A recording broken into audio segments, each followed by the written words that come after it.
Hello दोस्तों, नमस्कार दोस्तों। आप सभी का स्वागत है एक बार फिर से आपके अपने YouTube channel target government post में। यूपी बीएड परीक्षा की तैयारी के लिए, एंट्रेंस एग्ज़ाम की तैयारी के लिए आपकी क्लासें शुरू हो गई हैं। प्रवेश परीक्षा की तैयारी के लिए आपको प्रीवियस ईयर क्वेश्चन पेपर कराया जा रहा है, जिसका टाइमिंग रहता है 11 बजे से आपकी बीएड एंट्रेंस एग्ज़ाम की क्लासें शुरू हो जाती हैं। गत वर्ष में कैसा पेपर पूछा गया था तो जुड़ सकते हैं, यहाँ से सरकारी सीट की तैयारी कर सकते हैं। प्रीवियस ईयर क्वेश्चन पेपर की सीरीज चल रही है। कल मैंने एक पेपर सॉल्व कराया हुआ था, आज फिर से एक पेपर आपके लिए लेकर के आ गए हैं, previous year question paper. Good morning सभी प्यारे भाई बहनों को। उम्मीद है आप सभी लोग स्वस्थ और सुरक्षित होंगे। यहाँ से जुड़ करके बीएड प्रवेश परीक्षा की तैयारी आप लोग बेहतर तरीके से कर पाएंगे और फ्री में स्टडी मटेरियल यानी पीडीएफ नोट्स आपको टेलीग्राम चैनल पे मिल पाएंगे। चलिए, गुड मॉर्निंग सभी को, जय हिंद सभी प्यारे भाई बहनों को। उम्मीद है आप सभी लोग स्वस्थ और सुरक्षित होंगे। अगर अभी तक नहीं जुड़े हैं तो जुड़ सकते हैं, नीचे दिए गए रेड कलर की सब्सक्राइब बटन दबा करके और बगल में दिए गए घंटी को दबा लें, ऑल पे क्लिक कर लें, जिससे कि आने वाले सारे वीडियोस, लेटेस्ट नोटिफिकेशन और जो टॉपिक वाइज क्लास हैं वो आपको समय से मिल पाए। बीएड एंट्रेंस एग्जाम के लिए ये आपका प्रीवियस ईयर क्वेश्चन पेपर है। चलिए स्टार्ट करें, सभी लोग रेडी हैं? क्लास को शुरू किया जाए। सभी लोग रेडी हैं, तैयार हैं? एक बार जल्दी से कमेंट में यस कर दीजिए। बीएड एंट्रेंस एग्जाम के लिए फुल पेपर प्रीवियस ईयर कैसा पेपर आता है और 2023 में कैसा पेपर आएगा। सरकारी सीट की तैयारी अगर कर रहे हैं तो बहुत बेहतर तैयारी आप लोग कर सकते हैं। प्रीवियस ईयर क्वेश्चन पेपर लगा करके साथ ही साथ जो सिलेबस है उसकी टॉपिक वाइज तैयारी चल रही है। 11 बजे से आपकी जो क्लास होती है वो हिंदी की क्लास होती है। ध्यान दीजिए, जो मंडे टू सैटरडे आपकी क्लास रहती है, संडे को एक पेपर कराते हैं। डेली का जो शेड्यूल है, मॉर्निंग में 11 बजे से आपकी पहली क्लास होती है। इसमें आपको हिंदी टॉपिक वाइज मिल रही है, 3 टॉपिक हिंदी के करवा दिए गए हैं, हिंदी आपको टॉपिक वाइज मिल रही है। इसके बाद में अगली क्लास आपकी 12 बजे से होती है। ये 12 बजे वाली जो क्लास है इसमें आपको रीजनिंग मिल रही है टॉपिक वाइज।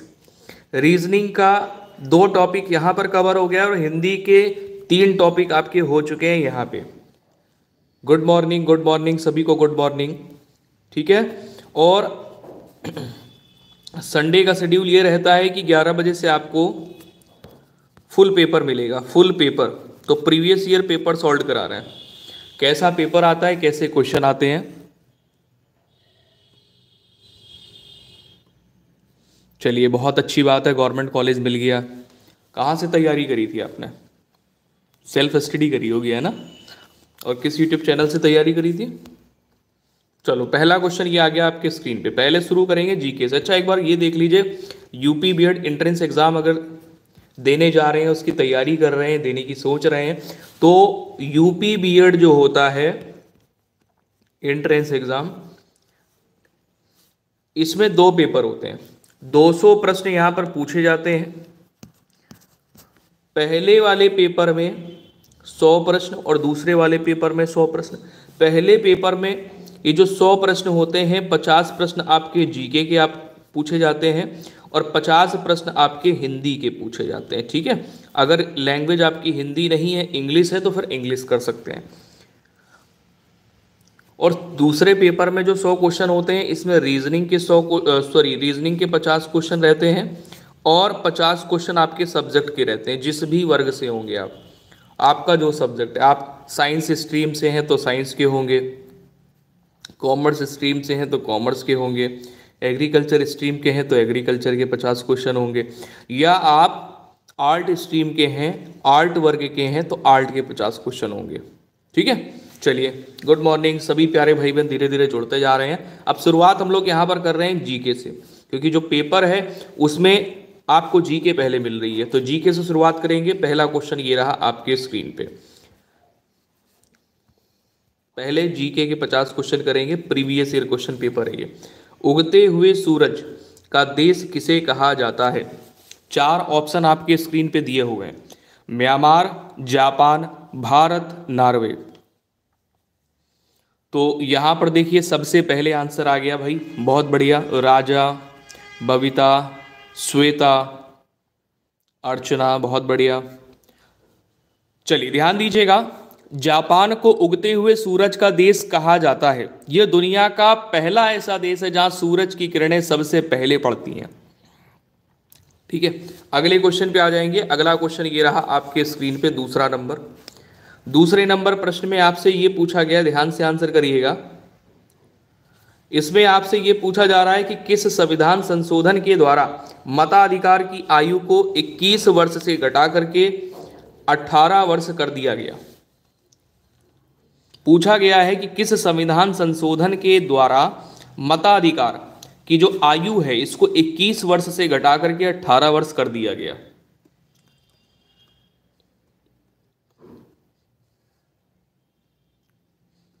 डेली क्लास पाने के लिए नीचे दिए गए रेड कलर के सब्सक्राइब बटन दबा लें और बगल में दिए गए बेल आइकन को ऑन कर लें। ऑन करके ऑल पे क्लिक कर लें और सेशन को लाइक जरूर किया करिए। अगर आपको क्लास पसंद आती है तो डेली आपको क्लास मिल पाएगी। दूसरे नंबर पे सही आंसर हो जाएगा ऑप्शन नंबर सी। ध्यान दीजिएगा, 61वां संविधान संशोधन अधिनियम 1989, 61वां संविधान संशोधन 1989 को आधिकारिक तौर पर 21 वर्ष से आयु को घटा करके 18 वर्ष कर दिया गया। अगला क्वेश्चन ये रहा आपके स्क्रीन पर, मोस्ट इंपॉर्टेंट क्वेश्चन है, तीसरा नंबर। इसमें कह रहा है कि विश्व शिक्षक दिवस मनाया जाता है। विश्व शिक्षक दिवस मनाया जाता है। विश्व शिक्षक दिवस मनाया जाता है। जिनका जिनका आंसर यहां पर आ रहा है ऑप्शन नंबर डी, उन सभी का आंसर गलत है, क्योंकि ये शिक्षक दिवस है और विश्व शिक्षक दिवस 5 अक्टूबर को मनाया जाता है। विश्व शिक्षक दिवस यानी जिसे अंतर्राष्ट्रीय शिक्षक दिवस भी कहा जाता है, ये 5 अक्टूबर को आयोजित किया जाता है। नेक्स्ट क्वेश्चन पे आ जाएंगे। अगला क्वेश्चन यहां पर ये रहा, चौथा नंबर आपके स्क्रीन पे। इसमें के द्वारा खालसा पंथ की स्थापना की गई थी। इसको बहुत ध्यान रखना, ये वेरी वेरी इंपॉर्टेंट क्वेश्चन है, वेरी वेरी इंपॉर्टेंट क्वेश्चन, कि विश्व शिक्षक दिवस कब मनाया जाता है, तो 5 अक्टूबर को। ठीक है, अब आ जाइए अगला प्रश्न, किसके द्वारा खालसा पंथ की स्थापना की गई थी। ये प्रश्न भी 2 बार पूछा गया है। चौथे नंबर पे सही आंसर कर लेंगे। खालसा पंथ की जो स्थापना है ये गुरु गोविंद सिंह जी के द्वारा की गई थी, तो ऑप्शन नंबर यहां पर आपका बी राइट हो जाएगा। खालसा पंथ की स्थापना किसने की थी, गुरु गोविंद सिंह, गुरु गोविंद सिंह। ठीक है, कब करी थी, तो 1699। कब करी थी, 1699 ईस्वी में। अगला क्वेश्चन ये रहा आपके स्क्रीन पे, 5वां नंबर। 5वें नंबर प्रश्न में आपसे पूछा गया है कि भाखड़ा नागल परियोजना किस नदी पर स्थित है। भाखड़ा नागल परियोजना किस नदी पर स्थित है। बहुत सारे हमारे प्यारे भाई बहन जुड़े हुए हैं। कहना चाहेंगे सेशन अगर आपको हेल्पफुल लगता है तो लाइक जरूर कर दिया करें, जिससे कि और भी लोगों तक लाइव सेशन पहुंच सके और भी लोग जुड़ पाए। 5वें नंबर पे राइट आंसर क्या हो जाएगा, भाखड़ा नागल बांध सतलुज नदी पर बना है। भाखड़ा नागल बांध सतलुज नदी पर बना है, तो ऑप्शन नंबर आपका यहां पर बी बिल्कुल करेक्ट हो जाएगा। अगला प्रश्न ये रहा आपकी स्क्रीन पे, 6ठा नंबर क्वेश्चन है। 6ठे नंबर प्रश्न में आपसे ये कह रहा, बताइए कि सूर्य ग्रहण होता है जब, सूर्य ग्रहण होता है जब, सूर्य ग्रहण कब होता है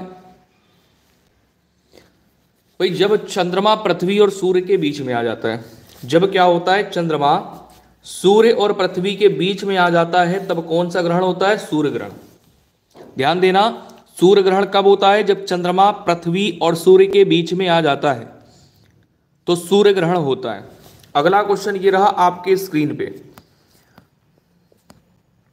यहां पर आपसे पूछा गया है NCTE का फुल फॉर्म क्या है। NCTE का फुल फॉर्म क्या है। चलिए, बहुत सारे हमारे प्यारे भाई बहन जुड़े हुए, सेशन को लाइक जरूर कर दें, जिससे कि और भी लोगों तक लाइव सेशन पहुंच सके और भी लोग जुड़ पाए। 7 नंबर पे सही आंसर हो जाएगा नेशनल। N फॉर नेशनल हो गया, C फॉर काउंसिल हो गया, T फॉर टीचर हो गया, E फॉर एजुकेशन। तो national C for council for teacher education, national council for teacher education. Option number आपका यहां पर पहला वाला ही करेक्ट होगा। अगला क्वेश्चन ये रहा आपके स्क्रीन पर 8वां नंबर। यहां पर आपसे पूछ ये रहा है कि जैनवाद के अनुसार कितने तीर्थकर थे। जैनवाद के अनुसार कितने तीर्थकर हैं? 8वें नंबर पे सही आंसर बताएंगे। जैनवाद के अनुसार कितने तीर्थकर हैं, कितने तीर्थकर माने गए हैं? तो जैनवाद के अनुसार 24 तीर्थकर माने गए हैं। ठीक है, जिनमें पहले तीर्थकर ऋषभदेव और 24वें तीर्थकर महावीर स्वामी, जो आखिरी हैं। जैन देव के आखिरी तीर्थकर कौन है? महावीर स्वामी। तो राइट आंसर क्या करोगे? Option number A. अगला प्रश्न ये रहा आपके स्क्रीन पे। इसमें पूछा गया है 90 नंबर प्रश्न में कि बताइए चूना पत्थर परिष्कृतीकरण के बाद परिवर्तित होता है। चूना पत्थर परिष्कृतीकरण के बाद चूना पत्थर परिष्कृतीकरण के बाद परिवर्तित होता है। मार्बल में, ग्रेनाइट में, क्वार्ट्जाइट में, स्लेट में। निम्न में से सही आंसर क्या होगा? सही है, सही है। श्वेता सुनकर ऋषभदेव पहले। देखिए मार्बल, यहां 90 नंबर पे क्या है कि चूना पत्थर परिष्कृतीकरण के बाद परिवर्तित होता है किसमें?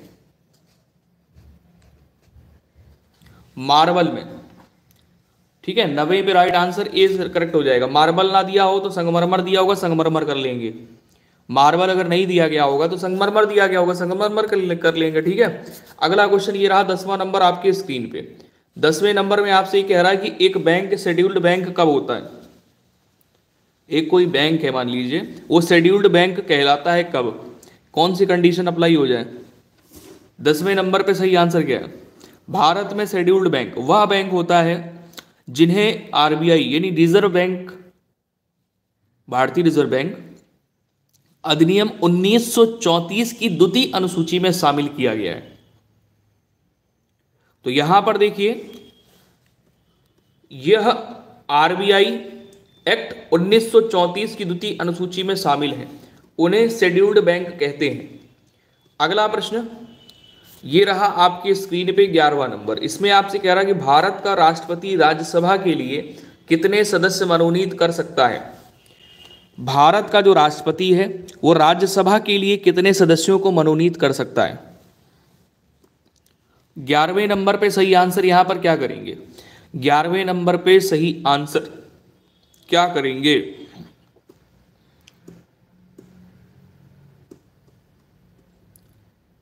तो 12 सदस्य मनोनीत कर सकता है। ठीक है, 12 सदस्य मनोनीत कर सकता है। अगला क्वेश्चन ये रहा आपके स्क्रीन पे। 12वां नंबर प्रश्न है। यहां पर आपसे ये कह रहा है कि किस क्षेत्र में बुकर पुरस्कार जीता जाता है या किस क्षेत्र में बुकर पुरस्कार मिलता है? किस क्षेत्र में बुकर पुरस्कार जीता जाता है? 12वें नंबर पे आपका सही आंसर क्या है? देखिए बुकर पुरस्कार कला साहित्य के क्षेत्र में दिया जाता है। बुकर पुरस्कार कला साहित्य के क्षेत्र में दिया जाता है। ऑप्शन नंबर आपका यहां पे ए बिल्कुल करेक्ट हो जाएगा। अगला क्वेश्चन ये रहा आपके स्क्रीन पर 13 नंबर है। इसमें पूछा गया है चौथा खंभा संप्रत्यय संदर्भित है। चौथा खंभा संप्रत्यय संदर्भित करता है। दोस्तों 13वें नंबर पे चौथा खंभा क्या संदर्भित करता है?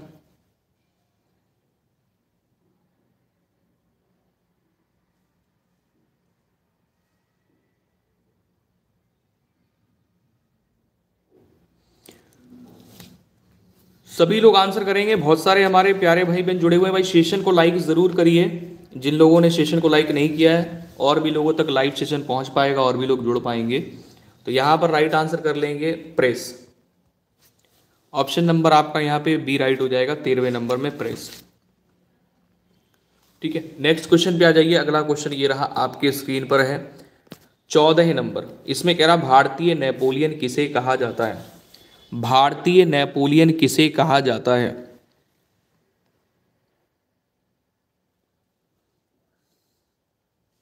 चौदह नंबर पे भारतीय नेपोलियन किसे कहा जाता है? भारतीय नेपोलियन किसे कहा जाता है? आंसर करेंगे सभी प्यारे भाई बहन फटाफट से। भारतीय नेपोलियन किसे कहा जाता है? तो चंद्रगुप्त को भारतीय नेपोलियन कहा जाता है। चंद्रगुप्त को, ध्यान रखिएगा, भारतीय नेपोलियन किसे कहते हैं? चंद्रगुप्त को। नेक्स्ट क्वेश्चन पे आ जाइए। अगला क्वेश्चन ये रहा, आपके स्क्रीन पर है। इसमें 15 नंबर में पूछा गया है, शोभना गुरुटू प्रवर्तक हैं। शोभना गुरुटू प्रवर्तक हैं। ख्याल, ख्याल और ध्रुपद, ठुमरी, इनमें से कोई नहीं।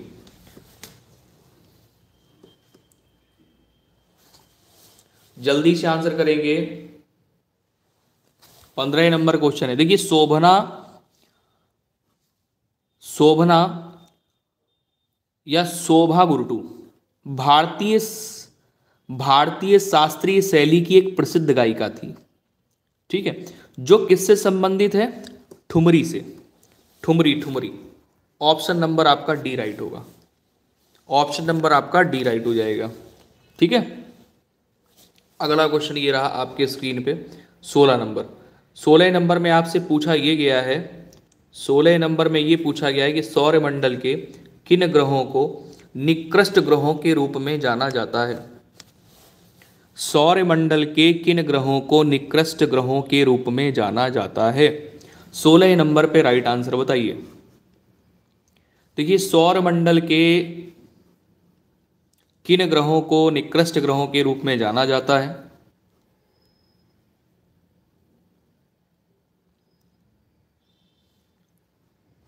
सौरमंडल के दो ग्रहों को निकृष्ट की श्रेणी में रखा गया है, वो है बुध और शुक्र। बुध और शुक्र। ऑप्शन नंबर आपका बी यहां पर करेक्ट हो जाएगा।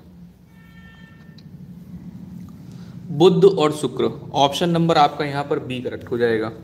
नेक्स्ट क्वेश्चन पे आ जाइए। अगला क्वेश्चन ये रहा आपके स्क्रीन पे 17 नंबर। इसमें कह रहा रेटिनॉल, रेटिनॉल का सामान्य नाम क्या है? रेटिनॉल का सामान्य नाम क्या है? रेटिनॉल का सामान्य नाम क्या है? स्पीड में आंसर करेंगे सभी प्यारे भाई बहन, और सेशन को लाइक जरूर कर दीजिए।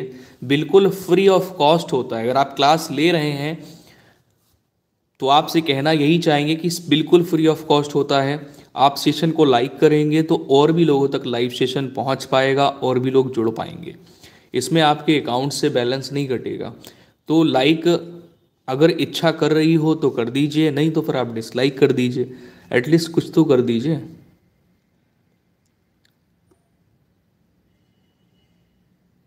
मतलब इतनी कंजूसी किस बात की? जो फ्री में हम लाइक कर सकते हैं, उसमें कोई भी हमारे चार्जेस नहीं लगने हैं, तो कम से कम लाइक तो बनता है ना, लाइक कर सकते हैं। अगर इच्छा नहीं कर रही है आपकी तो आप डिसलाइक कर दीजिए। डिसलाइक का भी ऑप्शन दिया गया, आप डिसलाइक कर दीजिए। भाई हम तो चाहेंगे जैसे आप लोग जुड़े हुए हैं ऐसे और भी लोग जुड़ें। भाई आपके लिए मेहनत कर रहे हैं तो आपका फ़र्ज़ ये बनता है कि और भी लोगों तक पहुंचाया जाए, शेयर किया जाए, जिससे कि और भी लोग जुड़ पाएँ, वो भी यहाँ से जुड़ करके यूपी बीएड एंट्रेंस एग्ज़ाम की तैयारी कर पाएँ। चलिए आ जाइए यहाँ पे।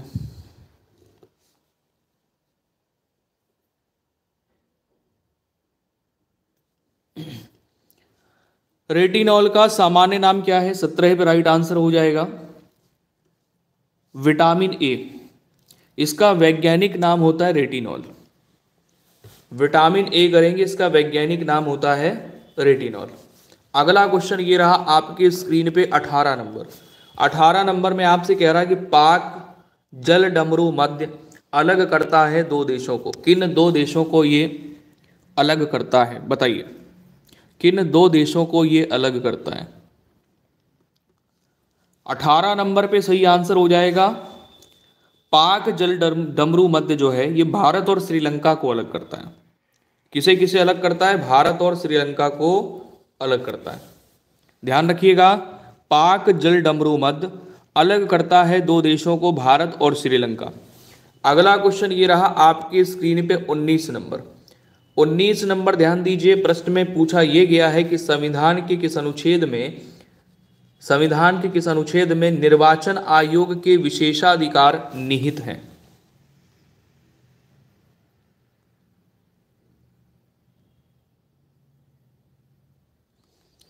उन्नीस नंबर सभी लोग आंसर करेंगे, लाइक नहीं करना तो मत करिए, लेकिन सब लोग आंसर करिए, ठीक है। 19 नंबर पे राइट आंसर यहां पर क्या करेंगे, भारत संविधान के किस अनुच्छेद में निर्वाचन आयोग के विशेषाधिकार निहित हैं, तो राइट आंसर हो जाएगा 324 में, अनुच्छेद 324 में। अगला क्वेश्चन ये रहा आपकी स्क्रीन पर, पोंगल त्योहार जो है ये किस राज्य से संबंधित है।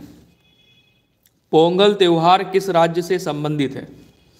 20 नंबर पे राइट आंसर क्या होगा दोस्तों, पोंगल त्योहार जो है ये तमिल हिंदुओं, मतलब जो तमिल हिंदू हैं वो मनाते हैं, उनका एक प्रमुख त्योहार होता है पोंगल, ठीक है। तो राइट आंसर क्या करोगे, तमिलनाडु का। अगला क्वेश्चन ये रहा आपके स्क्रीन पे, 21 नंबर क्वेश्चन है, वर्ष 2014 में भारत का कौन सा राज्य 19वां राज्य बना, सॉरी 29वां। वर्ष 2014 में भारत का कौन सा 29वां राज्य बना, तो दोस्तों तेलंगाना करेंगे, तेलंगाना करेंगे जो भारत का 29वां राज्य बना, ठीक है। कब बना था, 2014 में तेलंगाना बना, कब बना, 2014 में, 29वां राज्य। अगला क्वेश्चन ये रहा 22 नंबर आपके स्क्रीन पे, यहां पर आपसे पूछा गया जापान की संसद का नाम क्या है। जापान की संसद का नाम क्या है, जापान की संसद का नाम क्या है।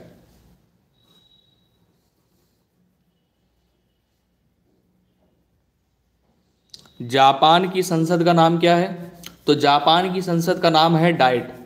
क्या नाम है, डाइट नाम है। ऑप्शन नंबर आपका यहां पे सी बिल्कुल करेक्ट हो जाएगा। अगले क्वेश्चन पे आ जाइए, 23वां नंबर क्वेश्चन है, आपसे पूछ रहा है कि ओमान की राजधानी कहां है। ओमान की राजधानी कहां है, ओमान की राजधानी कहां है, जल्दी से बताएंगे, ओमान की राजधानी कहां है। 23 नंबर पे राइट आंसर क्या होगा, ओमान की राजधानी कहां है, Muscat. Option number D, Oman की राजधानी कहां है, मस्कट।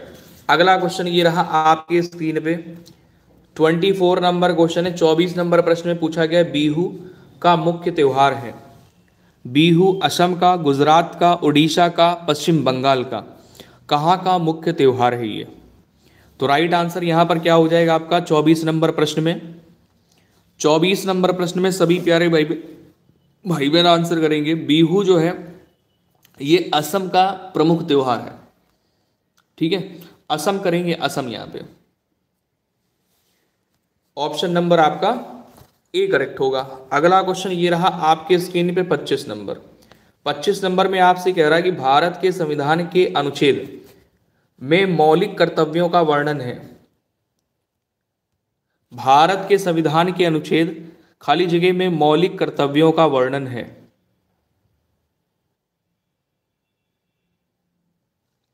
पच्चीस नंबर पे सही आंसर आपका क्या होगा,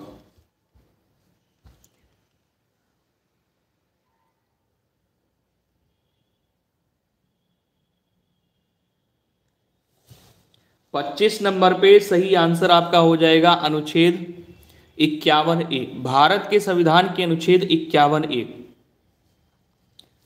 में मौलिक कर्तव्यों का वर्णन है। ऑप्शन नंबर आपका यहां पर बी बिल्कुल सही होगा। अगले क्वेश्चन पे आ जाइए, 26 नंबर प्रश्न है, विटामिन सी की कमी से होने वाला रोग कौन सा है। विटामिन सी की कमी से होने वाला रोग कौन सा है।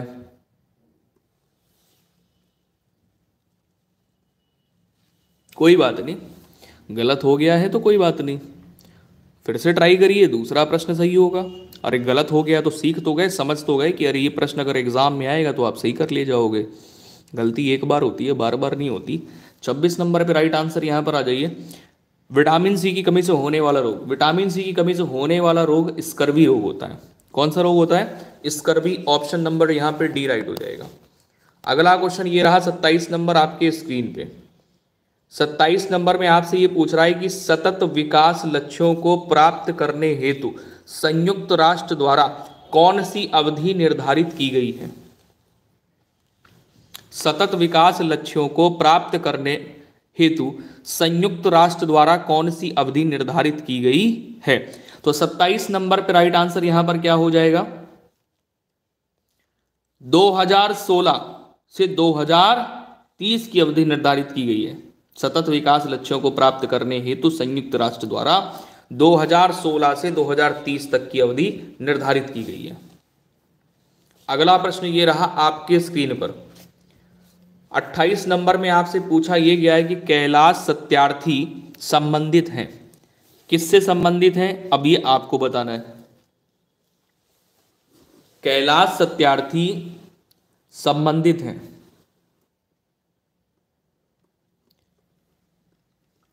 दोस्तों 28 नंबर पे सही आंसर क्या हो जाएगा,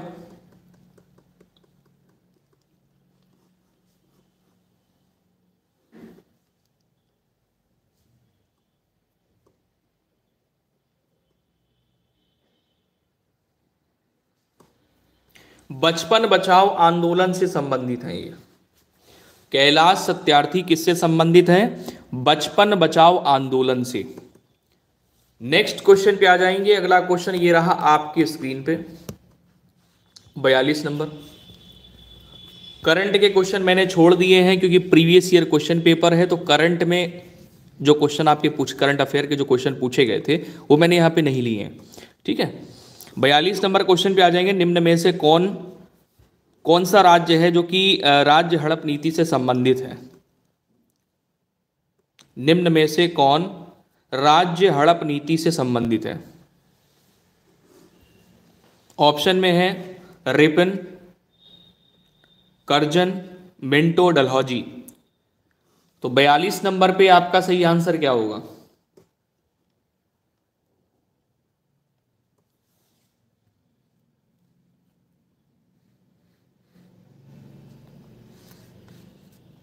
डलहौजी। 42 नंबर पे राइट आंसर क्या हो जाएगा, डलहौजी सही हो जाएगा, जो कि राज्य हड़प नीति से संबंधित है। अगला क्वेश्चन यहां पर ये रहा 43 नंबर है। इसमें आपसे पूछा गया है निम्न में से कौन सा इनपुट डिवाइस नहीं है। इनपुट डिवाइस होते क्या है और आउटपुट डिवाइस क्या होते हैं। देखो इनपुट डिवाइस की अगर बात करें तो मान लीजिए जैसे हमारे पास कंप्यूटर है, ठीक है। अब उसमें इनपुट डिवाइस कैसे समझेंगे, जब हम इनपुट देंगे कंप्यूटर को तभी प्रोसेसिंग करके वो हमें आउटपुट देता है। तो पहले हमें क्या करना पड़ता है, पहले इनपुट करते हैं, फिर हम प्रोसेसिंग होती है, फिर उसके बाद में हमें आउटपुट मिलता है। देखो इनपुट हम किससे किससे दे सकते हैं, कीबोर्ड से दे सकते हैं, माउस से दे सकते हैं, ठीक है, जॉयस्टिक से दे सकते हैं। तो ये किसके सोर्स हैं, इनपुट देने के, ठीक है।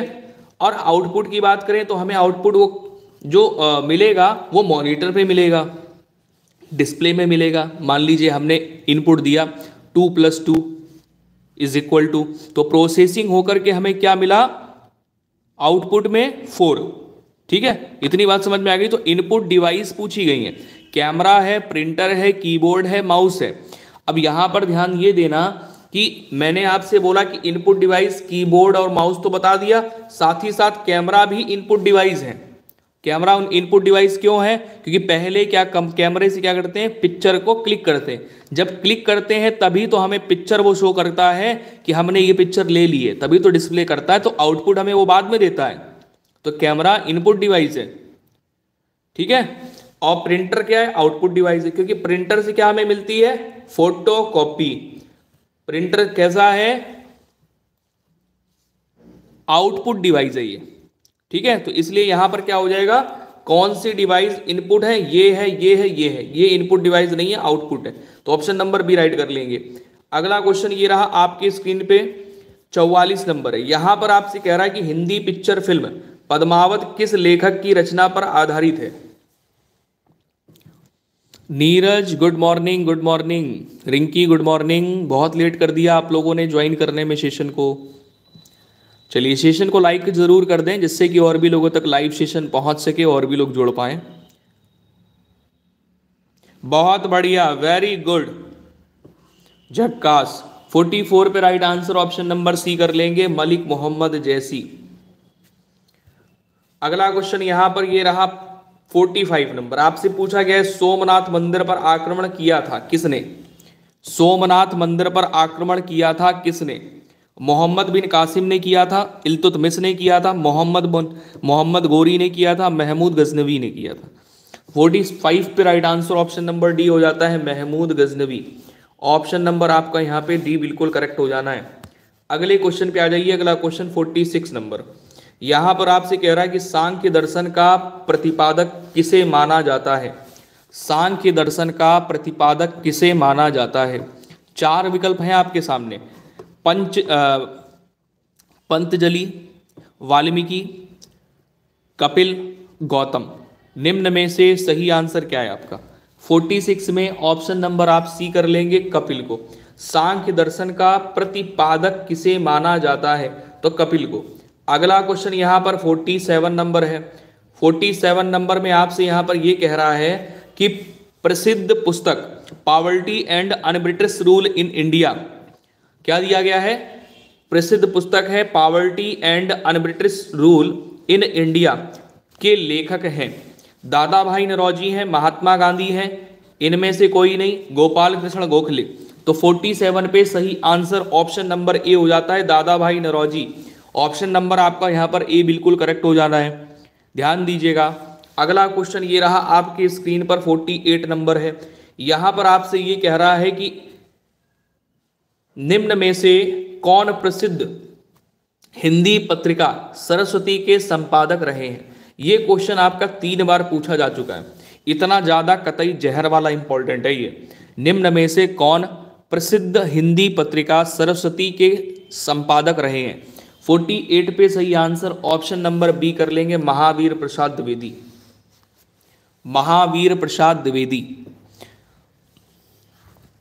अगला क्वेश्चन ये रहा आपके स्क्रीन पर है 49 नंबर। यहां पर आपसे पूछा गया है कि मदर पुस्तक किसने लिखी? मदर पुस्तक किसने लिखी? मदर पुस्तक किसने लिखी?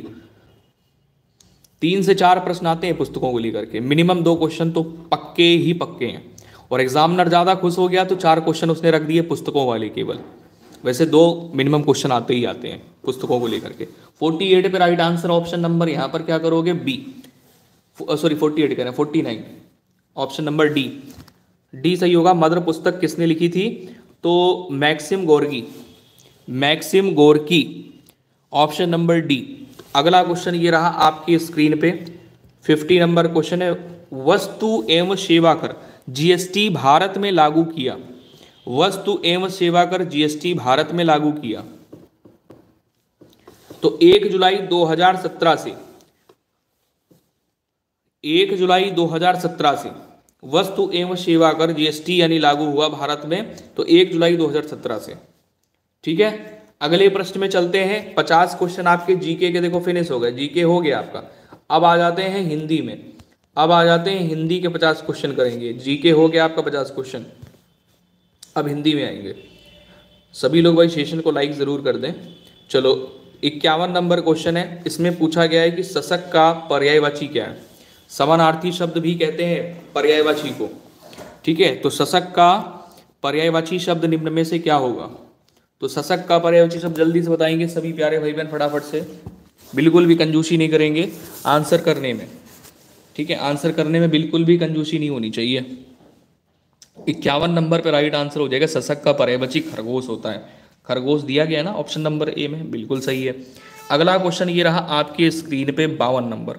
52 नंबर में दोस्तों लोकोक्ति दी गई है। इस लोकोक्ति का अर्थ आपसे पूछा गया है। यहाँ पर है गंगा गए गंगादास, जमुना गए जमुनादास। लोकोक्ति का सही अर्थ निम्न में से कौन सा है?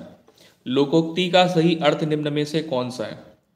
52 नंबर प्रश्न में लोकोक्ति का सही अर्थ निम्न में से कौन सा है? 52 नंबर प्रश्न में इस लोकोक्ति का सही अर्थ क्या होगा? गंगा गए गंगादास, जमुना गए जमुनादास। तो राइट आंसर क्या हो जाएगा? अवसरवादी होना। अवसरवादी होना क्या होगा इसका अर्थ?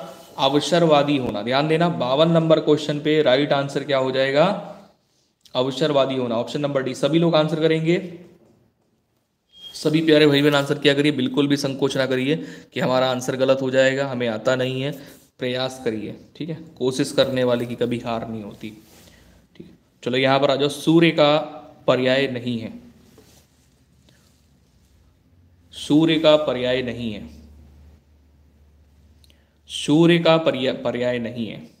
सबसे पहले आंसर आया है आशुतोष मिश्रा का। सूर्य का पर्याय नहीं मतलब सूर्य का पर्यायवाची कौन सा नहीं है, तो यहां पर ध्यान देना कि भास्कर सूर्य का पर्यायवाची होता है, दिवाकर होता है, सविता होता है। मयंक जो कि चंद्रमा का पर्यायवाची होता है, किसका होता है? चंद्रमा का पर्यायवाची होता है। ठीक है, ध्यान रखोगे, मयंक जो है चंद्रमा का पर्यायवाची होता है। ओके ओके ओके, चलो नाम इसलिए नहीं लेते ना, फिर लगेगा कि हमने पहले आंसर दिया, हमने पहले आंसर दिया, फिर है ना। चलो अच्छा, 54 नंबर प्रश्न आपके स्क्रीन पर, जल्दी से आंसर करो फटाफट से। क्वेश्चन नंबर डाल करके आप लोग आंसर दिया करें, तो नाम लेने में फिर पता चलेगा कि कौन पहले आंसर कर रहा है कौन से क्वेश्चन नंबर का। इससे जानकारी नहीं हो पाती, पता चला मैंने जो क्वेश्चन स्क्रॉल किया पहले वाला जो हो गया उसका आंसर किया हो। चलो देखो भैया, 54 नंबर पे आंसर आया झक्कास, नाम रखा करो भाई झक्कास एंटरटेनमेंट, पुनीत कुमार।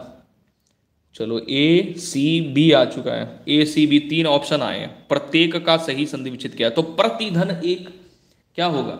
प्रत्येक का सही संधि विच्छेद होता है प्रतिधन एक। क्या हो जाएगा? प्रतिधन एक। ध्यान रखना, बहुत अच्छा क्वेश्चन है ये, इसको मोस्ट इंपॉर्टेंट कर लेते हैं। ये सुंदर सा सरल सा अच्छा क्वेश्चन। प्रत्येक का सही संधि विच्छेद क्या होता है? प्रतिधन एक। और यहां पर कौन सी संधि है? तो यण संधि है, ध्यान देना, यण संधि का उदाहरण है ये। ठीक है, बाटू बटेल राधे राधे, लेट हो गए आप। चलो अगले क्वेश्चन पे आ जाइए। 55 नंबर क्वेश्चन है। यहां पर आपसे पूछा गया है जो शास्त्र जानता है इसके लिए एक शब्द क्या होगा? एक शब्द बताएंगे, जो शास्त्र जानता है इसके लिए एक शब्द क्या होगा? 55 नंबर प्रश्न में जो शास्त्र जानता है उसके लिए एक शब्द क्या होगा? चलो Malik option number B, Puneet option number D. और देखते हैं भैया बी और डी में कौन सा आंसर सही होता है। उसे बोलते हैं शास्त्रज्ञ। ऑप्शन नंबर बी यहां पर सही है, डी सही नहीं है। अगला क्वेश्चन ये रहा आपकी स्क्रीन पर, 56 नंबर क्वेश्चन है। यहां पर आपसे पूछा गया है कि पुराण में इक प्रत्यय संयुक्त होकर क्या शब्द बनाता है? पुराण में इक प्रत्यय, अगर पुराण लिखा हुआ है और इक प्रत्यय यहां पर जोड़ दिया जाएगा तो क्या बनेगा? बताओ। पुराण लिखा हुआ है, अगर इक प्रत्यय जोड़ देंगे तो क्या बन जाएगा?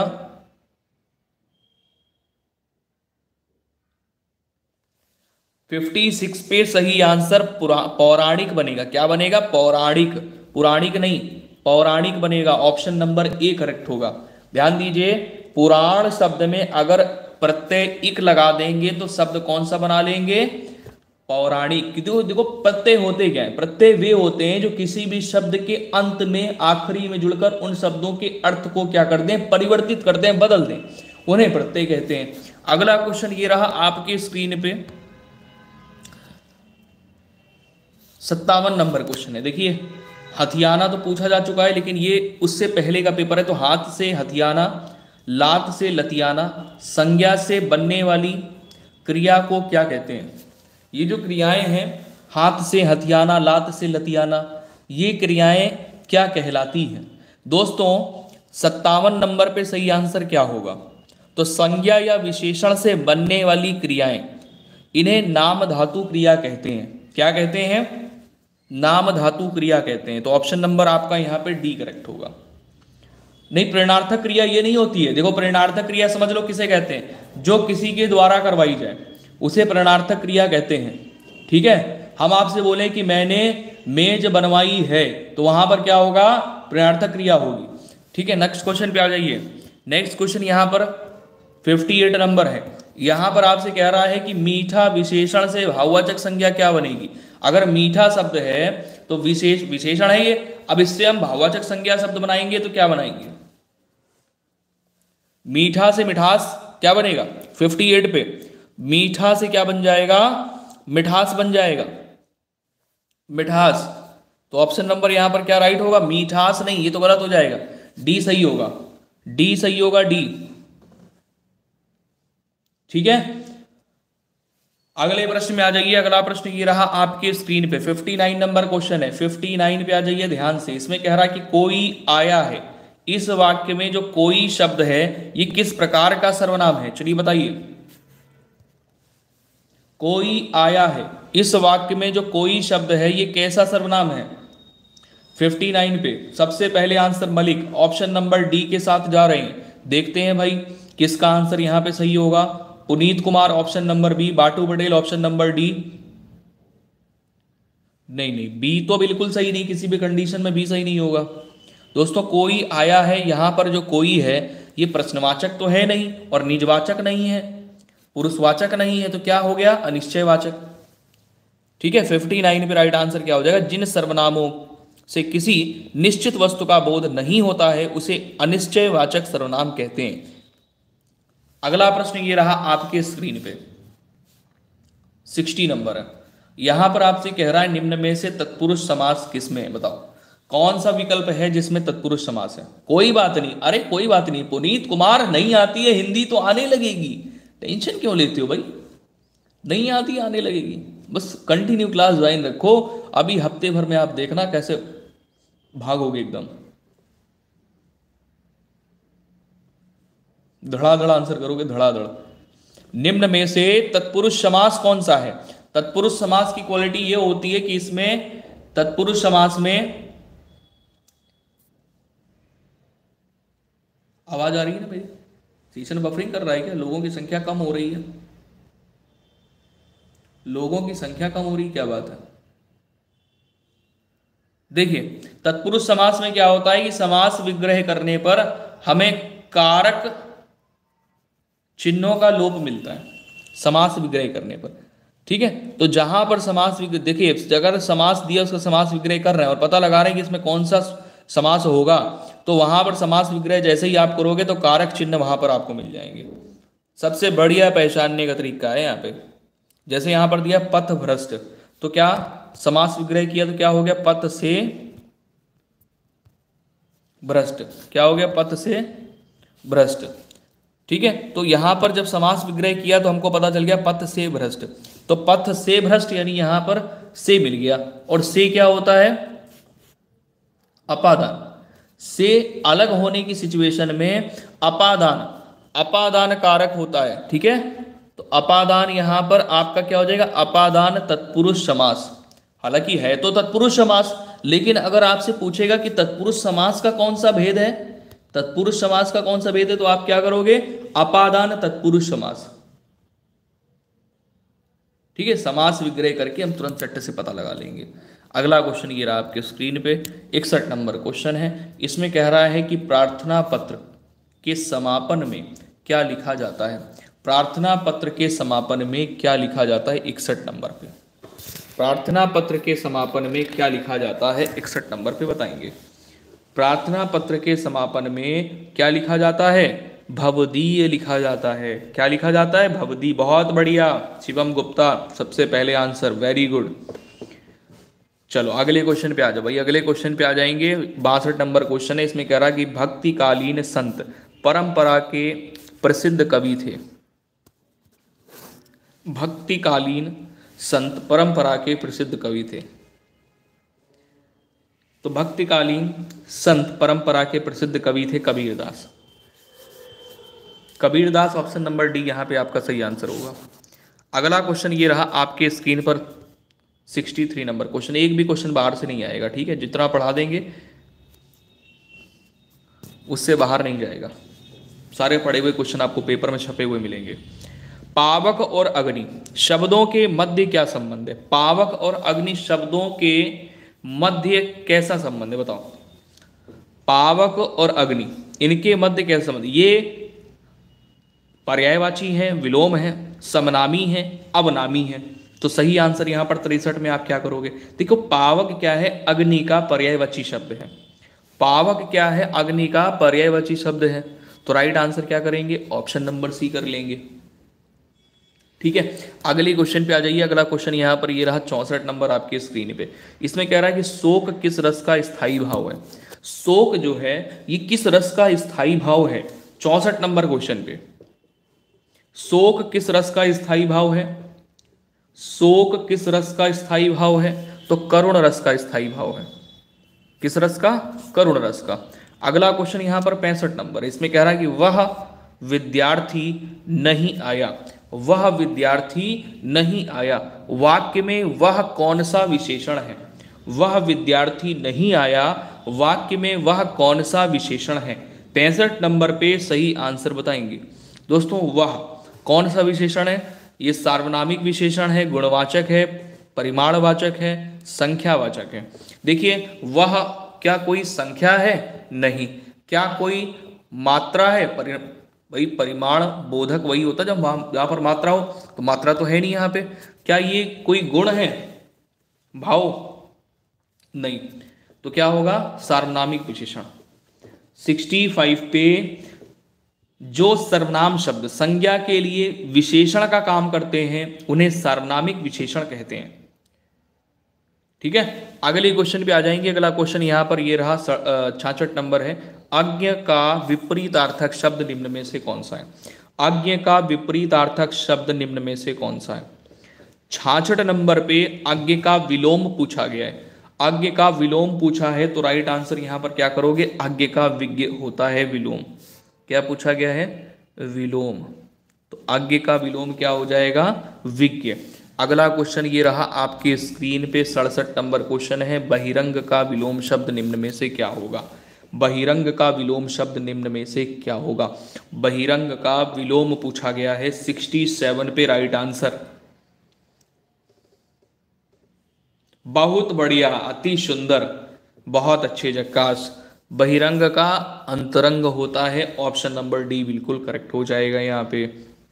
नेक्स्ट क्वेश्चन पे आ जाइए। अगला क्वेश्चन यहाँ पे 68 नंबर प्रश्न है और यहाँ पर आपसे पूछा ये गया है। देखिए कल पहला पेपर मैंने करवाया हुआ था, ठीक है।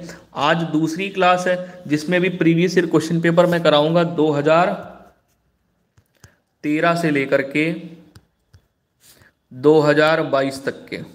हालांकि अगर प्रीवियस ईयर आप देखोगे क्लासों में तो मैंने 2013 से लेकर के 2021 तक पूरे फुल पेपर कराए हैं और 2023 में 23 कह रहे हैं 2022 में कैसा पेपर आया था वो भी मैंने फुल पेपर सॉल्यूशन दे रखा है, ठीक है। बिल्कुल बिल्कुल बिल्कुल। बाकी मैं पेपर फिर से कराने का जो है ना सीरीज स्टार्ट कर रहा हूँ, तो आपके 2 पेपर ऑलरेडी मैंने करवा रखे हैं, तो धीरे धीरे मैं सब पेपर आपके करवा दूंगा।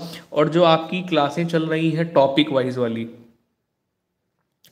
वाइज वाली जो क्लासें चल रही हैं उनको ज्वाइन करते रहेंगे तो आपके इधर से टॉपिक कवर होते रहेंगे, तो हम पूरा सिलेबस बहुत जल्दी खत्म कर देंगे और उसके बाद में धुआंधाड़ आपकी होगी। प्रैक्टिस पेपर मॉडल पेपर सब खत्म कर देंगे।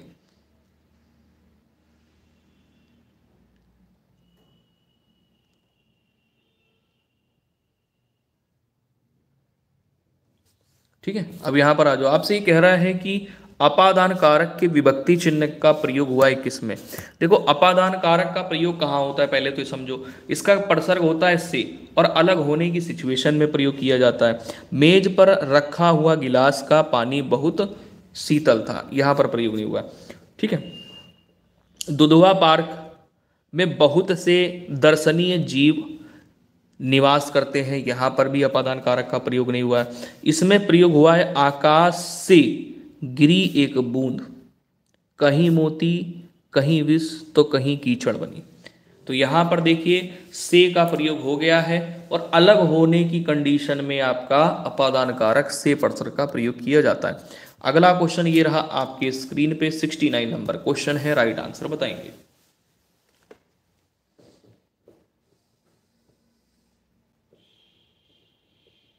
पहले हम आपकी तैयारी इतनी अच्छी कर देंगे और उसके बाद में फिर हम आपको मॉक टेस्ट दे देंगे, ठीक है। फिर आराम से आप मॉक टेस्ट लगाइए। बाकी जो लाइव टेस्ट हो रहे हैं ये भी ज्वाइन करिए, कहाँ गलती हो रही है ये समझिए, स्पीड इंप्रूव करिए। स्पीड बहुत ज़रूरी है, स्पीड इंप्रूव हो जाएगी तो हर एग्जाम आपकी मुट्ठी में होगा। 69 पे स्फूर्ति शब्द का तद्भव रूप है। 69 पे राइट आंसर, ऑप्शन नंबर यहाँ पर सी राइट कर देंगे। अच्छा, एक बार सभी प्यारे भाई बहन ये कमेंट कर देना कि कौन किस स्ट्रीम से है, कौन किस स्ट्रीम यानी वर्ग से, साइंस से है या आर्ट से है या कॉमर्स से है या एग्रीकल्चर से। एक बार जल्दी से कमेंट कर दो सभी लोग, कौन किस स्ट्रीम से है। शिवम गुप्ता आर्ट से है, पुनीत आर्ट, जक्कास भी आर्ट से ही है, आरशी मलिक साइंस, बाटू पटेल भी आर्ट से हैं। सभी लोग कमेंट करिए जिससे जानकारी हो जाए ना, तो फिर उसी हिसाब से क्लासें जो हैं आपकी अरेंज करी जाए। अभी तो कॉमन सब्जेक्ट आपके चला रहे हैं, जीके, हिंदी और रीजनिंग। और भी लोग कमेंट करिए, बाकी लोग कहाँ चले गए। बबीता कॉमर्स, अच्छा इतना सोचना पड़ता है क्या कमेंट करने के लिए? फटाफट से बता दो कौन सा मैं बोल रहा हूं लाइक करने के लिए आपसे। मैटर वो नहीं करता है, मैटर ये करता है कि आप आर्ट से हैं। आर्ट में जितने सब्जेक्ट आते हैं उनसे मतलब नहीं है, बस मैटर करता है कि आप आर्ट से, क्योंकि 4 पेपर छपते हैं, उन 4 पेपर में साइंस का होता है, आर्ट का होता है और कॉमर्स का होता है, एग्रीकल्चर का होता है। ठीक है, 4 पेपर छपते हैं आपके। अब आप सोशोलॉजी से हो या किसी अन्य सब्जेक्ट से हो, उस वो मतलब नहीं करता है। पेपर 2 का विषय वर्ग के मार्क्स कैसे प्राप्त करें? अरे सब करेंगे, क्यों टेंशन ले लो। हाँ हाँ हाँ, मतलब अब जैसे आपने बीए किया है भाई, आपसे आदमी ये पूछेगा ना आपने बीए किया या बीएससी किया हुआ है, तो आप बोलोगे बीए किया है। सब्जेक्ट नहीं पूछा उससे आपने, मतलब उसने आपसे सब्जेक्ट नहीं पूछा कि आपने कौन से सब्जेक्ट से बीए किया है। आपसे तो केवल ये पूछेगा ना कि कौन सी डिग्री है, आपने बोला बीए, बस ठीक है, हो गया। तो 4 पेपर बनते हैं, साइंस का, आर्ट का, कॉमर्स का, एग्रीकल्चर का, ये समझ लो।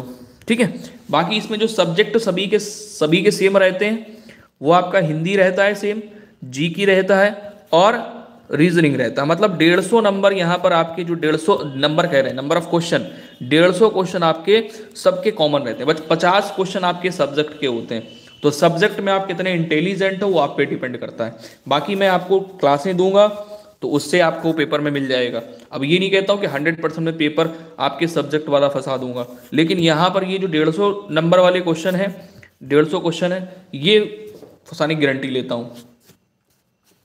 ठीक है, चलो यहाँ पर आज जो 69 नंबर क्वेश्चन है, स्फूर्ति शब्द का तद्भव रूप क्या है? 69 पे राइट आंसर देखिए फुर्ती हो जाएगा, ऑप्शन नंबर सी राइट होगा। अगला क्वेश्चन ये रहा आपकी स्क्रीन पर, 70 नंबर क्वेश्चन है। यहां पर आपसे पूछा जा रहा है तुरंग शब्द का पर्यायवाची चुनिए। तुरंग शब्द का पर्यायवाची निम्न में से क्या होगा? तुरंग शब्द का पर्यायवाची निम्न में से क्या होगा? 70 नंबर पे राइट आंसर तुरंग का होता है वाजी, ऑप्शन नंबर बी राइट होगा। ठीक है, और इसके अन्य पर्यायवाची होते हैं जैसे घोड़ा, अश्व है, सैंधव्य, बहुत पूछा जाता है सैंधव्य, ध्यान रखो, सैंधव्य हो गया, ये किसका है? घोड़े का ही पर्यायवाची है। ठीक है, चलो अगला प्रश्न ये रहा आपके स्क्रीन पर 71 नंबर।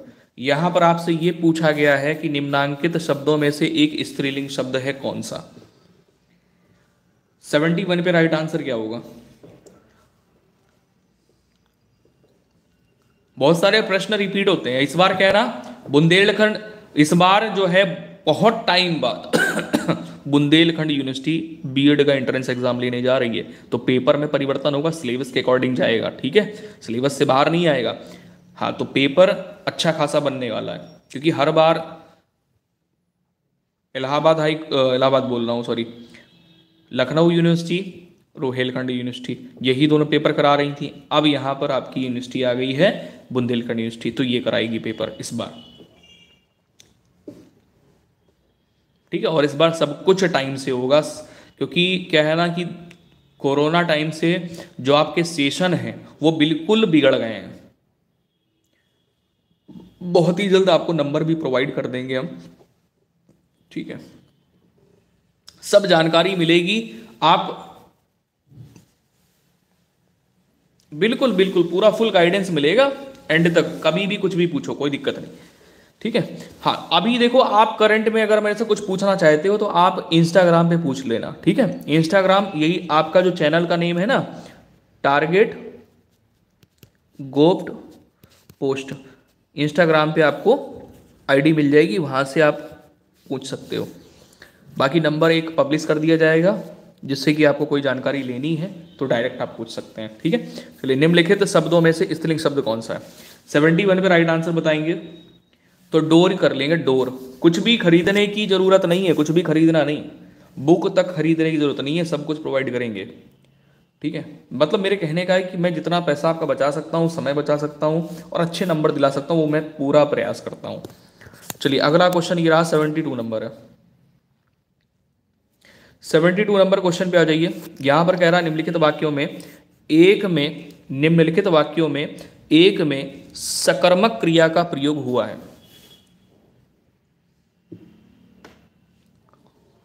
निम्नलिखित वाक्यों में एक में सकर्मक क्रिया का प्रयोग हुआ है।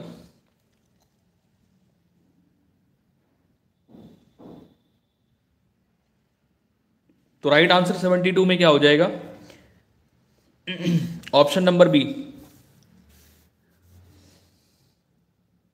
राम सो रहा है।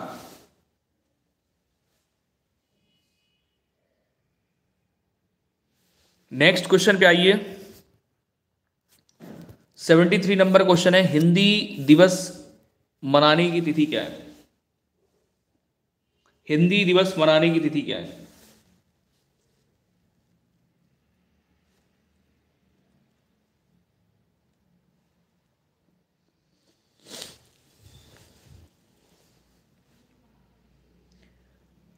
दोस्तों 73 पे सही आंसर क्या हो जाएगा? 14 सितंबर को हिंदी दिवस मनाया जाता है। अगला प्रश्न 74 नंबर है, इसमें कह रहा जैसा करोगे वैसा भरोगे में कौन सा सर्वनाम है? जैसा करोगे वैसा भरोगे में कौन सा सर्वनाम है? जल्दी से बताएंगे।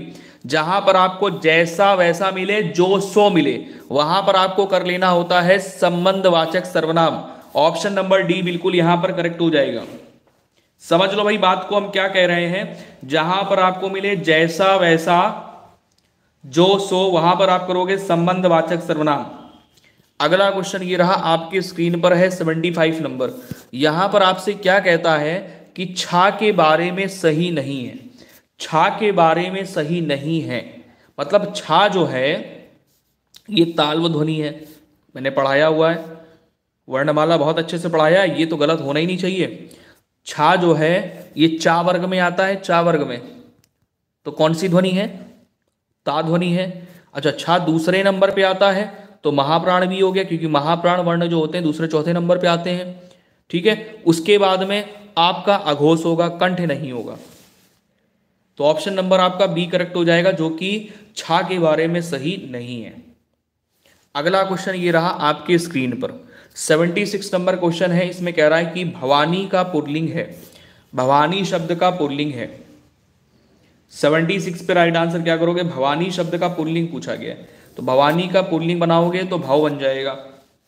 भवानी का पुल्लिंग क्या बनेगा? भव। ऑप्शन नंबर यहां पर आपका डी राइट होगा, भवदेव नहीं होगा, भव होगा केवल। ठीक है ना। अगले क्वेश्चन पे आ जाइए। अगला क्वेश्चन ये रहा आपके स्क्रीन पर है, 77 नंबर क्वेश्चन। 77 ध्यान दीजिए, 77 नंबर क्वेश्चन है, आपसे पूछ रहा है कि उत्पत्ति की दृष्टि से हिंदी शब्द समूह को कितने वर्गों में बांटा जाता है? उत्पत्ति की दृष्टि से हिंदी शब्द समूह को कितने वर्गों में बांटा जाता है? 77 पे सही आंसर आपका यहां पर क्या होगा? 77 पे सही आंसर आपका यहां पे क्या होगा? दोस्तों उत्पत्ति की दृष्टि से हिंदी शब्द समूह को, यानी शब्द समूह को 5 भागों में बांटा गया है। 5 भाग कौन कौन से हैं? ध्यान देना, उत्पत्ति की दृष्टि से सबसे ज्यादा 5 भागों में बांटा गया। पहला है तत्सम। पहला क्या है? शब्द को बांटा गया है उत्पत्ति की दृष्टि से 5 भागों में। पहला तत्सम है, उसके बाद में तद्भव है, उसके बाद में देशज शब्द है, उसके बाद में विदेशी शब्द हो गया या विदेशज हो गया, विदेशी शब्द हो गया, फिर संकर शब्द हो गया। ठीक है, समझ गए सभी लोग। ऑप्शन नंबर ए यहां पे राइट करेंगे, तत्सम, तद्भव, देशज, विदेशज, संकर। अगला क्वेश्चन ये रहा आपके स्क्रीन पर 78 नंबर क्वेश्चन है, जो कठिनाई से प्राप्त किया जा सके एक शब्द बताइए क्या होगा इसके लिए। जो कठिनाई से प्राप्त किया जा सके इसके लिए एक शब्द क्या होगा। 78 पे राइट आंसर बताएंगे। 78 पे राइट आंसर क्या हो जाएगा, दुर्लभ होगा। ऑप्शन नंबर सी राइट हो जाएगा, दुर्लभ। अगला क्वेश्चन ये रहा आपके स्क्रीन पर 79 नंबर। इसमें कह रहा है कि वे शब्द जो विभिन्न पदों, वाक्यों अथवा वाक्य खंडों को जोड़ते हैं, जोड़ने का काम कौन करता है। देखिए, जो शब्द विभिन्न पदों को, वाक्यों को और वाक्य खंडों को जोड़ने का काम करते हैं उन्हें क्या कहते हैं। बहुत बढ़िया, समुच्चय बोधक शब्द कहते हैं। समुच्चय बोधक शब्द कहते हैं, बहुत अच्छे। अगला क्वेश्चन ये रहा आपके स्क्रीन पर 80 नंबर क्वेश्चन है। आपसे पूछ रहा है कि किस वर्ग के व्यंजन अंतस्थ व्यंजन कहलाते हैं। चलो बताओ जल्दी से, धड़ाधड़ बताओ आंसर। अंतस्थ व्यंजन किस वर्ग के होते हैं।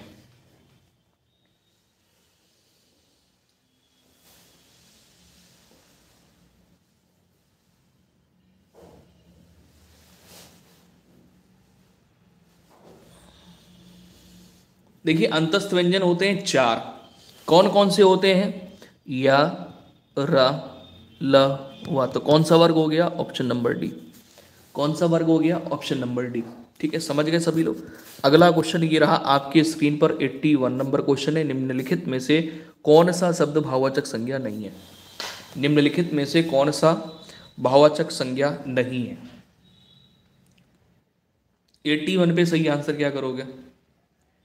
अस्तित्व, थकावट, हरियाली, ये तीनों शब्दों में भाववाचक संज्ञा है। बेईमान जो दिया गया है इसमें भाववाचक संज्ञा शब्द नहीं है, मतलब ये इसको कहेंगे भाववाचक संज्ञा शब्द नहीं है, ये विशेषण है। क्या है, बेईमान व्यक्ति, ये विशेषण है, विशेषता बता रहा है। अगला क्वेश्चन ये रहा आपके स्क्रीन पर 82 नंबर क्वेश्चन है। निम्नलिखित में से कौन सा शब्द गुणवाचक विशेषण नहीं है।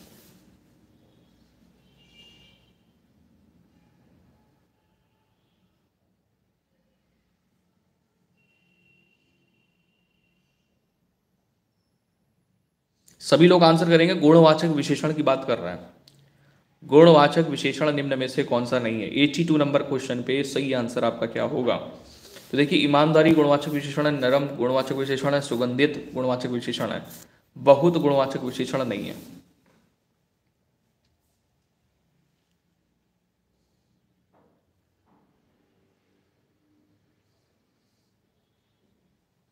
अगला क्वेश्चन ये रहा आपके स्क्रीन पर 83 नंबर क्वेश्चन है। यहां पर आपसे कह रहा है निम्नलिखित में से कौन सा शब्द अग्नि शब्द का पर्याय नहीं है। कौन सा शब्द है जो अग्नि शब्द का पर्याय नहीं है, मतलब अग्नि का पर्यायवाची नहीं है।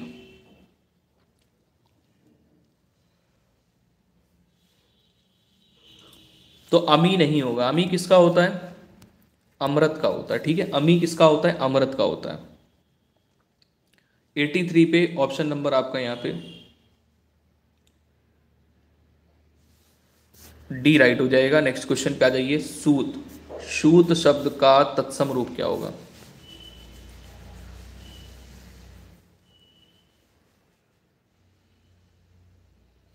सूत शब्द का तत्सम पूछा गया है, तत्सम 84 पे। सूत्र होता है, क्या होता है, सूत्र। ऑप्शन नंबर आपका यहां पे सी राइट होगा। ऑप्शन नंबर यहां पर आपका सी राइट हो जाएगा। नेक्स्ट क्वेश्चन पे आ जाइए। सूत्र का सूत्र होता है। अगला क्वेश्चन यहां पर 85 नंबर। आध्यात्मिक शब्द का विलोम क्या होगा। आध्यात्मिक शब्द का विलोम क्या होगा। आध्यात्मिक शब्द का विलोम क्या होगा, निम्न में से सभी प्यारे भाई बहन आंसर करेंगे। 85 पे सही आंसर क्या करोगे भाई। आध्यात्मिक शब्द का विलोम भौतिक होता है। आध्यात्मिक शब्द का विलोम होता है भौतिक। बारिश हो रही है इस समय, क्या बात है भाई।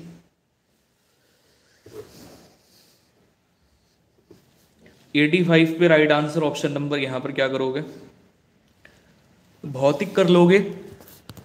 अगला क्वेश्चन यहाँ पर 86 नंबर है। 86 नंबर में कह रहा रिक्त स्थान की पूर्ति करें, कभी भी अपने मित्र की उन्नति पर ना करो, कभी भी अपनी मित्र की उन्नति पर ना करो। तो अहंकार, वैराग्य, द्वेष, ईर्ष्या। तो सही आंसर क्या होगा 86 में? ईर्ष्या करेंगे यहाँ पे, ईर्ष्या ना करो। अगला क्वेश्चन यहाँ पर ये रहा 87 नंबर। इसमें कह रहा है कौन सा शब्द है जो कि शुद्ध रूप है? शुद्ध रूप वाला शब्द कौन सा है निम्न में से बताइए। शुद्ध रूप वाला शब्द, देखिए उज्ज्वल का जो शुद्ध रूप वाला शब्द है वो ऑप्शन नंबर ए है। ये बिल्कुल सही और शुद्ध है भैया, ए, जिसमें आधा जा, फिर से आधा जा, फिर वाह, फिर ला, इस प्रकार से लिखा जाता है। अगला क्वेश्चन 88 नंबर है। 88 में कह रहा है कि जब मीरा पढ़ती है तो मोहन सोता है, रचना के आधार पर वाक्य का प्रकार बताइए। मतलब वाक्य का प्रकार कैसा, ये मिश्र वाक्य है या सरल वाक्य है या संयुक्त वाक्य है या फिर आज्ञावाचक वाक्य है।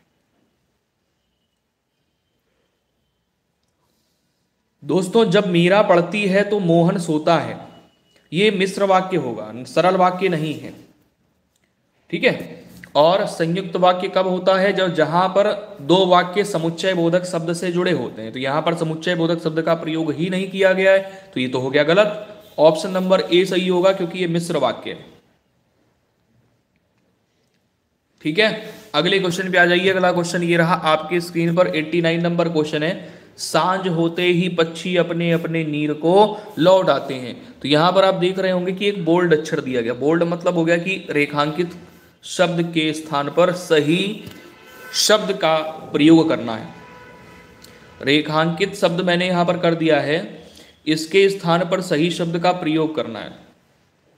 89 पे जो सही आंसर है नीर के स्थान पर क्या हो जाएगा, क्योंकि नीर का जो अर्थ होता है, नीर का अर्थ पानी होता है, तो पानी पर तो पक्षी लौट के नहीं आते ना, वो नीड़ पर आते हैं। नीड़, नीड़ मतलब होता है पक्षियों का घर, घोंसला। तो नीड़ करोगे यहाँ पे बिल्कुल सही। क्या करोगे? नीड़ करोगे, नीड़, पक्षियों का घोंसला। अगला क्वेश्चन यहाँ पे 90 नंबर है। निम्नांकित में से कौन सा शब्द है जो कि अशुद्ध है? चलो भाई देखो, अशुद्ध शब्द का पता लगाओ। यहाँ पे देखो गौर से, देखो गौर से देखो और अशुद्ध शब्द का पता लगाओ। 90 नंबर क्वेश्चन पे राइट आंसर क्या होगा भैया? कृतज्ञ, प्रतिज्ञा, शुष्क, ये वर्तनी की दृष्टि से सही है। प्रतिज्ञा, विशिष्ट और कृतज्ञ।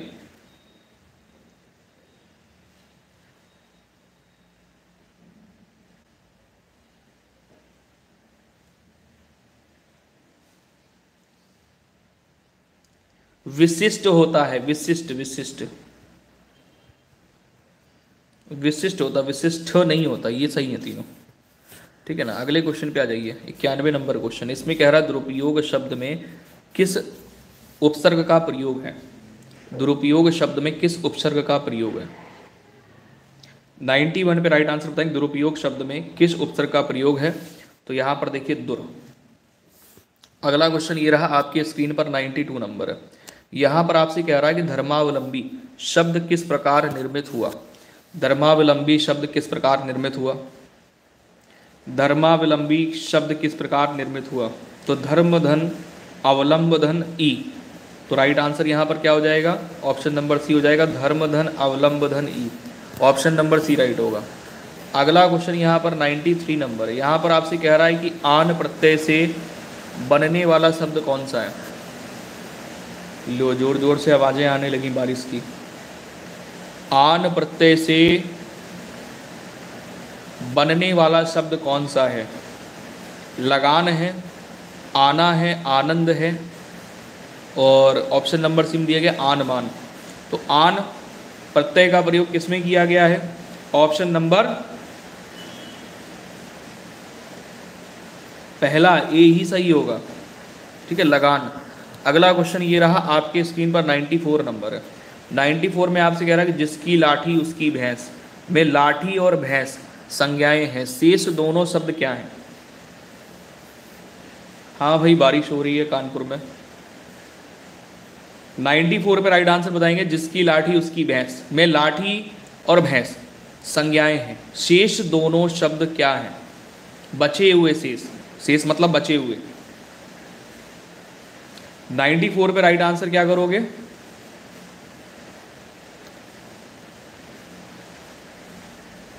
भाई जिसकी और उसकी, यही तो बच रहा है ना, तो ये हो जाएगा सर्वनाम।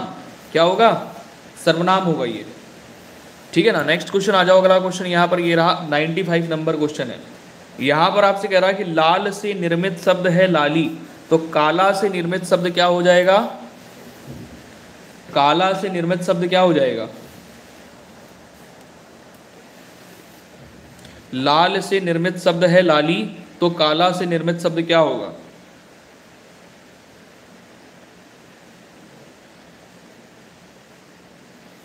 काली हो जाएगा। ऑप्शन नंबर आपका सी करेक्ट होगा। ठीक है। अगला क्वेश्चन 96 नंबर है, रोना का सकर्मक रूप क्या है? रोना का सकर्मक रूप क्या है?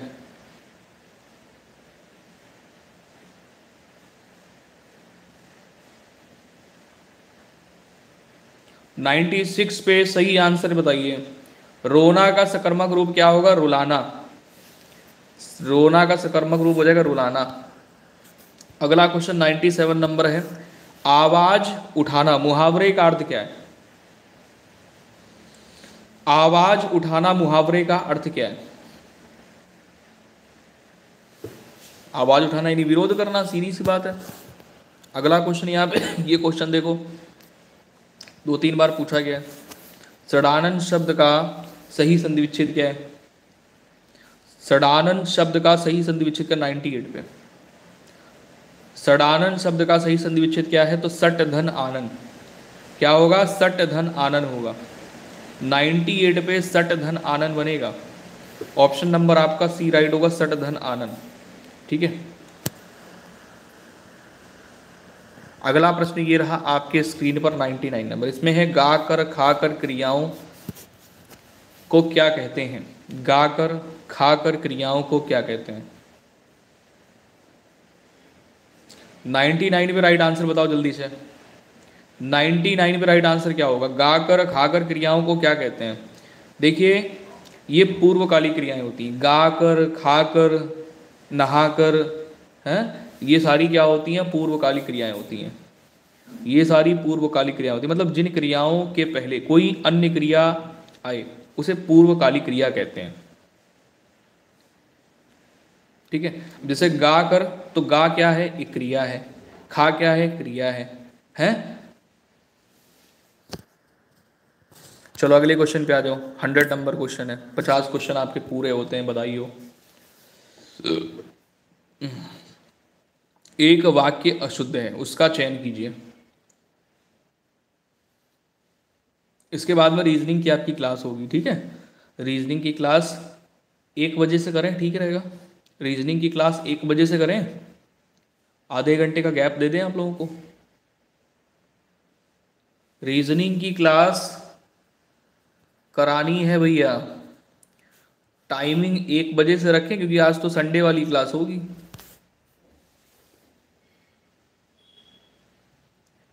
एक बजे से रखें, किसी को कोई आपत्ति नहीं होनी चाहिए।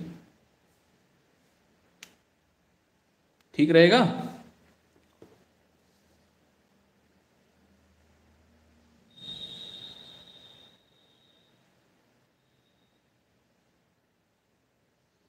ठीक है, ध्यान रखिएगा। 1 बजे क्लास स्टार्ट होगी फिर।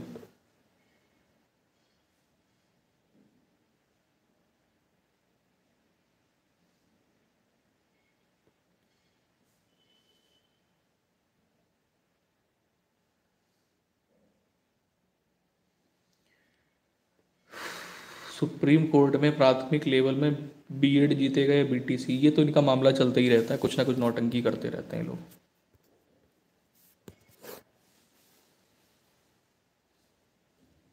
एक वाक्य शुद्ध अशुद्ध है, निम्न में से शुद्ध वाक्य कौन सा है? 100 नंबर पे। तो उसके अंग अंग सजाए गए, ये वाला क्या है? अशुद्ध है। उसके अंग शब्द एक बार ही आएगा, तो उसके अंग सजाए गए, अंग अंग नहीं, अंग सजाए गए।